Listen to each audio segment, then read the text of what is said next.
அண்மைச் செய்தி.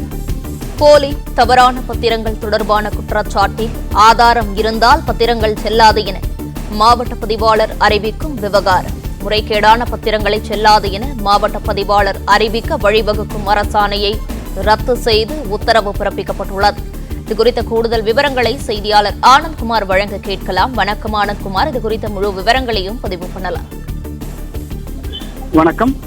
போலியான மற்றும் தவறான சொத்து பத்திரங்களை குறித்து மாவட்ட பதிவாளரிடம் புகார் செய்தால் அது குறித்து அவர் விசாரித்து குற்றச்சாட்டுகள் ஆதாரம் இருந்தால் அந்த பத்திரங்களை செல்லாது என அறிவிக்கும் அரசாணையை ரத்து செய்து சென்னை உயர்நீதிமன்றம் உத்தரவிட்டிருக்கிறது.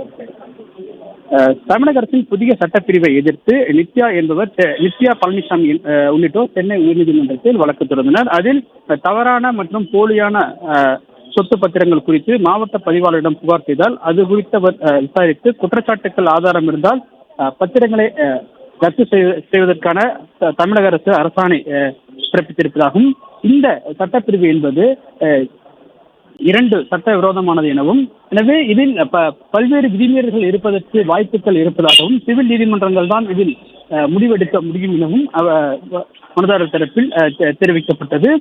மேலும் மாவட்ட பதிவாளர் நீதிமன்றத்தை போல செயல்பட முடியாது எனவும், ஒட்டுமொத்தமாக சொத்து பத்திரங்கள் மீதுதான் நம்பகத்தன்மை கேள்விக்குறியாகும் எனவும் அவர் தெரிவித்தார். மேலும் தமிழக அரசினுடைய இந்த சட்டப்பிரிவுகள் என்பது அரசியலமைப்பு சட்டத்திற்கு எதிரானது எனவும் அவர் தன்னுடைய மனுவில் தெரிவித்திருந்தார். இந்த வழக்கை விசாரித்த சென்னை உயர்நீதிமன்றம் தமிழக அரசு கொண்டு வந்துள்ள இந்த இரண்டு சட்டப்பிரிவுகள் 77A மற்றும் 77B ஆகிய இந்த இரண்டு சட்டப்பிரிவுகளும் தொடர்பான தமிழக அரசினுடைய அரசாணைகள் செல்லாது எனவும் தீர்ப்பளித்தனர். மேலும் அதனை ரத்து செய்வதாகவும் நீதிபதிகள் தங்களுடைய தீர்ப்பில் தெரிவித்திருக்கின்றனர்.